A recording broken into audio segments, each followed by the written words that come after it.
regional or bilateral, kita hubungi dan kita mengambil langkah-langkah. Kita mengambil contoh pada negara-negara lain, jiran kita. Mengapa mereka tidak letakkan di tier 3 pada serupa kita? Mengapa ada satu negara, umpamanya Korea, mereka pernah diletakkan pada tier 3. Mengapa mereka boleh turun kepada tier 1? Jadi langkah-langkah ini kita ambil. Dan kita lihat pendekatan pihak Thailand. Mengapa dia diletakkan di tier 2, tidak tier 3 macam kita. Jadi kita melihat, jadi pendekatan yang ada, yang dibuat oleh kementerian di bawah MAPU dan kerajaan supaya mendekati mereka ini, melihat apakah mengapa rating begini buruk diletakkan pada kita, apakah kurang inisiatif yang kita buat. Jadi kita mengambil benchmark, penanda aras pada mereka. Inilah usaha-usaha yang kita buat. Itu cabarannya. Ya, ini cabarannya. Ada yang lebih bawah daripada tier 3 tu, Datuk Seri? Tidak, setakat ni tier 3 yang paling teruk sekali, tier 3 lah. Itu yang paling teruk sekali. Baik, kita ingin buka soalan sebenarnya kepada penonton kita di studio malam ini yang bersama-sama dengan kita. Soalan pertama, silakan. Assalamualaikum Datuk Seri. Saya Siti Zaidah binti Mahmud. Saya ingin bertanya, apakah bukti seriusnya usaha Malaysia untuk memerangi kegiatan pemerdagangan orang ini? Terima kasih. Terima kasih. Baik, usaha kita di mana buktinya, Datuk Seri? Kalau kita lihat, bila akta, dengan adanya akta anti pemerdagangan orang, satu, dengan adanya akta ni menunjukkan kita begitu serius. Akta ni diwujud, ni akta baru tahun 2007. Keduanya, kita telah menubuhkan majlis anti pemerdagangan orang. Ketiganya, kita telah mengadakan satu pelan tindakan kebangsaan. Bagaimana kita nak melaksanakan. Seterusnya, bagaimana penglibatan kita, penglibatan negara ini, kita melibatkan engagement dengan pertubuhan-pertubuhan antarabangsa. Berbincang dengan jiran-jiran kita. Kita melihat bekerjasama pula negara-negara yang telah membuat rating pada kita. Bagaimana kita bekerjasama dengan pihak Australia. Bagaimana kita bekerjasama dengan pihak UK. Jadi kaedah-kaedah ini, pendekatan. Bagaimana pelindungan-pelindungan kita buat. Berapakah anggota kita telah dilatih. Berapa ribu anggota Perkhidmatan Awam dilatih untuk melihat menangani masalah ini. Ini menunjukkan bahawa kita telah mengambil tindakan yang begitu serius dalam pemerdagangan orang ini. Walaupun akta ini baru saja digubal, baru saja dikuatkuasakan. 2007, tak sampai 2 tahun lagi. Tak sampai, 1 tahun lebih. Belum ada pindaan lagi dibuat. Belum ada pindaan lagi dibuat. Datuk Seri, mengapa kita memerlukan akta khusus? Tidakkah boleh ia dikendalikan di bawah akta pencegahan contohnya? Ya, kalau kita melihat, kalau kita gunakan akta pencegahan, kalau kita menggunakan IAC misalnya, kepada mereka yang terlibat dalam memperdagangkan orang. Nanti IAC tadi, Akta Keselamatan Dalam Negeri, dilihat begitu buruk. Semua kesalahan digunakan akta ini. Sedangkan kalau kita lihat di bawah pemerdagangan orang, boleh juga kita kenakan dengan di bawah akta immigration.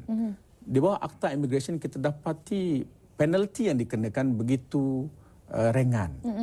Jadi kita terpaksa mengadakan akta ini sebegian rupa supaya jelas menekankan kepada kesalahan ini. Kita melihat benda ini serius betul dan penalti yang diberikan, hukuman yang diberikan adalah setimpal dan berat sebagai satu pencegahan di sini. Dan bercakap tentang akta ini, apakah hukuman jika disabitkan Kalau sebenarnya? kita lihat di bawah akta anti pemerdagangan orang, akta ini memperuntukkan satu hukuman yang berat sehingga seseorang yang terlibat itu boleh dikenakan hingga RM500,000 atau penjara 20 tahun atau kedua-duanya sekali.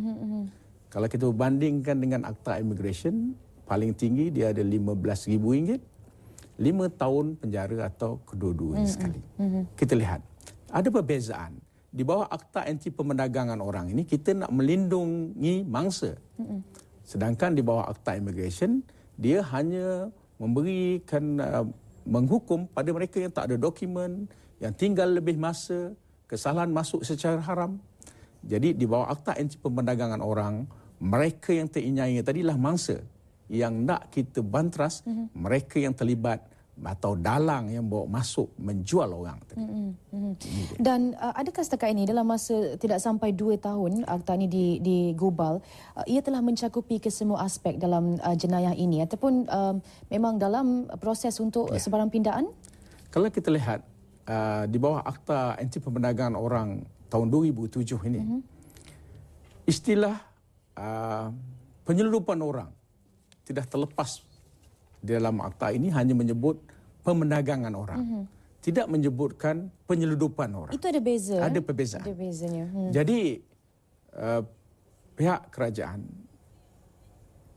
pihak kementerian sedang berbincang dengan Jabatan Peguam Negara akta mana yang dipinda. Sama ada akta baru ini perlu dipinda, ditambah lagi skopnya, ataupun ada akta lain yang berkaitan sedang dikaji. Contohnya akta immigration itu sendiri. Adakah nak dipinda akta immigration untuk memasukkan penyeludupan orang atau akta ini nak dikembangkan lagi tafsirannya. Jadi kalau penyeludupan orang itu mereka memang ingin mahu masuk, cuma dengan cara diseludup. Gitu Baik, Datuk Seri, kita ada pemanggil sebenarnya di talian untuk waktu ni. Hello. Halo, Assalamualaikum. Waalaikumsalam. Siapa di sana? Saya Nazrul daripada Ikroh, Melaka. Cik Nazrul, ada sebarang soalan ingin diajukan kepada Datuk Seri? Ya. Assalamualaikum, Datuk Seri. Waalaikumsalam. Saya sebenarnya nak berkongsi pendapat dengan isu pemerdagangan orang. Sebenarnya berkenaan dengan pihak Amerika Syarikat yang melabelkan negara kita sebagai transit tempat penyeludupan dan pemerdagangan manusia ni. Saya sebenarnya menyokong pernyataan Amerika tu. Sebabnya apa, Datuk Seri? Sebab kita terlalu memudahkan kemasukan orang asing negara kita ke Malaysia. Sebagai contoh, saya difahamkan di pintu masuk kita, sama ada di airport Sepang ataupun di Johor Bahru kalau tak silap, kita ada beri kemudahan visa dengan ketibaan.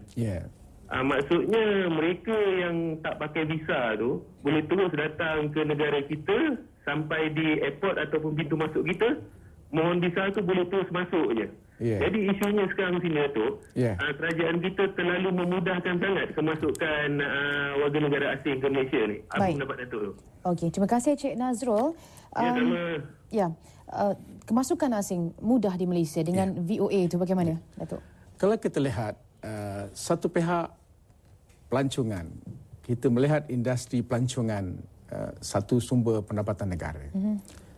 Kalau kita lihat visa on arrival, visa yang diberikan masa ketibaan, sehingga hanya pada negara-negara tertentu saja. Kita faham bahawa visa ini merupakan satu mekanisme untuk menapis kemasukan orang.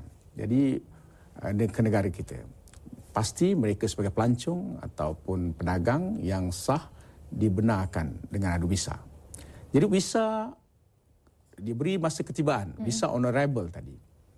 Ini seolah-olah begitu memudahkan orang masuk, seolah-olah macam tidak ditapis. Sebenarnya hanya khusus tertentu pada negeri tertentu. Pemberian visa ini, kalau kita lihat dengan visa ini seolah-olah macam begitu mudah. Tetapi sebenarnya visa on arrival tadi ada syarat-syaratnya. Contohnya dengan wang yang mencukupi, ada penajanya dan bayaran tentu dikenakan, di mana tempat tinggalnya. Jadi peraturan-peraturan yang ada telah dibuat. Jadi seolah-olah visa on arrival mungkin kita merupakan satu-satunya negara di dunia ni yang ada visa on arrival. Jadi kemudahan dari segi satu aspek tadi pelancongan, dari satu aspek lagi seolah-olah begitu mudah. Sebenarnya kemudahan pada visa on arrival tidak banyak. Hanya pada negara tertentu ada syarat tertentu.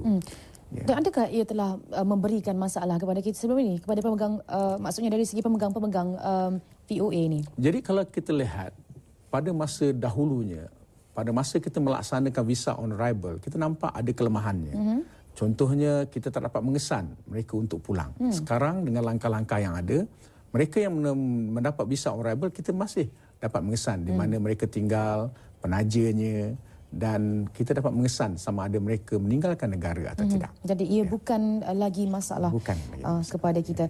Baik, harapnya itu telah menjawab apa yang ditanya oleh pendengar ataupun penonton kita tadi, dan kita akan sambung lagi bicara kita sebentar lagi bersama dengan Datuk Seri, tentu saja untuk isu pemerdagangan orang di Malaysia. Terus